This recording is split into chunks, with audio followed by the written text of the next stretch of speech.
Daar, ons kamer is bietjie donker vandag. Ons is bietjie in die donker vandag, maar luister, hierdie vers van vandag gaan jy bietjie uit die donker uithaal. Ek lees vir jou vandag uit Matteus 6 vers 24 en hy lees soos volg: Niemand kan twee baase dien nie. Hy sal die een haat en die ander een lief hê. Of hy sal aan die een lojaal wees en aan die ander een verag.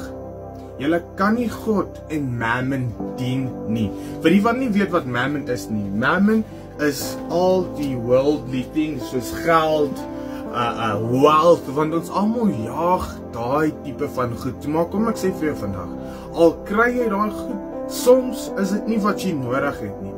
So daai vers herinner vir ons vandag, as jy die Here dien, dan gaan jy wegstap van sonde en alles wat earthly is. En as daar iets is wat jy moet kry, sal die Here seker maak dat jy dit het. Maar jy kan nie geld dien en dan die Here dien.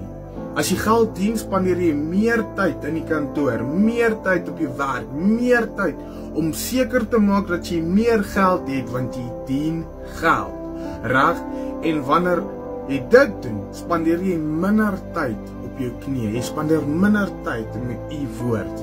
So onthou, jy kan nie twee baase dien nie. Al probeer jy, jy sal altyd die een haat en die ander een meer lief hê.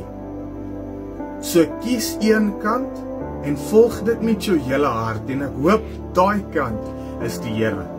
Okay, lekker dag vir jou.